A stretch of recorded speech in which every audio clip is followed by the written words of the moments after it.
নমস্কার বন্ধুরা, আজকের আমি আপনাদের দেখাবো কিভাবে সহজেই বাড়িতে পারফেক্টভাবে বিরিয়ানি বানিয়ে নিতে পারবেন। তো সবার প্রথমে তেলের মধ্যে পেঁয়াজগুলো দিয়ে দিলাম। পেঁয়াজগুলোকে লাল লাল করে বেরেস্তা করে নেব।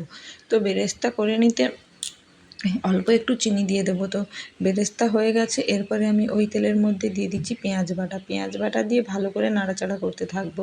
এবং চিকেনের মধ্যে আমি দিয়ে দিচ্ছি টক দই। এখানে 1200 গ্রাম চিকেন আছে, সেই মাপেই টক দইটা নিয়েছি। নিয়ে ভালো করে লবণ দিয়ে চিকেনটাকে মাখিয়ে নেব। লবণ আর বিরিয়ানির মশলা যেমন কেওড়া জল, গোলাপ জল, মিঠা আতর দিয়ে ভালো করে মাখিয়ে নেব।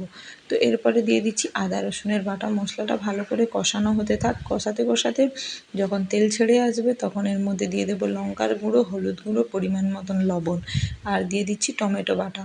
টমেটো বাটাটা দিয়ে ভালো করে নাড়াচাড়া করব যতক্ষণ না মশলার কাঁচা গন্ধ মারা যায়। কি খেয়েছো? দই আর খাবে? আর খাবে? দিদুন আসুক দেবে। মশলার কাঁচা গন্ধ মারা যেতে মশলাটা ভালো করে নাড়াচাড়া করে পরিমাণ মতো জল দিয়ে দিয়েছি আলুটাকে এখানে গোটাই কাঁচা দেওয়া হয়েছে। আলুটা এখানে মশলায় সেদ্ধ হবে। এর মধ্যে দিয়ে দেবো মিঠা আতর, দিয়ে ভালো করে ঢাকনা দিয়ে রেখে দেবো যাতে আলুটাও সেদ্ধ হয় এবং আলুর মধ্যে মশলাটাও ঢুকে যায়। তো চালটা এখানে দিয়ে দিচ্ছি। জল গরম হয়ে গেছে। এলাচ, লবঙ্গ, দারচিনি, সাদা তেল, তেজপাতা, পরিমাণ মতন লবণ দিয়ে চালটা দিয়ে দিচ্ছি।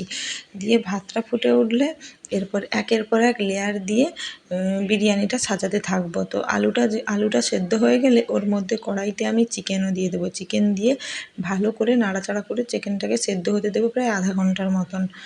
সিদ্ধ হয়ে গেলে তারপরে লেয়ারের পর লেয়ার দিয়ে ভাতের পর চাল এবং বেরেস্তা, বিরিয়ানির মশলা, কেওড়া জল, গোলাপ জল, মিঠা আতর এবং পরিমাণ মতন হচ্ছে দিয়ে দেবো দুধ, দিয়ে ভালো করে লেয়ারের পর লেয়ার দিয়ে কড়াইতে গরম জলে বসিয়ে দেব 15 মিনিটের জন্য স্টিম হতে। দিয়ে দিচ্ছি পরিমাণ মতন এখানে একটু ইয়েলো ফুড কালারটা দিচ্ছি যাতে কালারটা দারুণ ভালো আসে। আপনারা বাড়িতে এইভাবে ট্রাই করবেন, দেখবেন বিরিয়ানি পারফেক্ট হবে।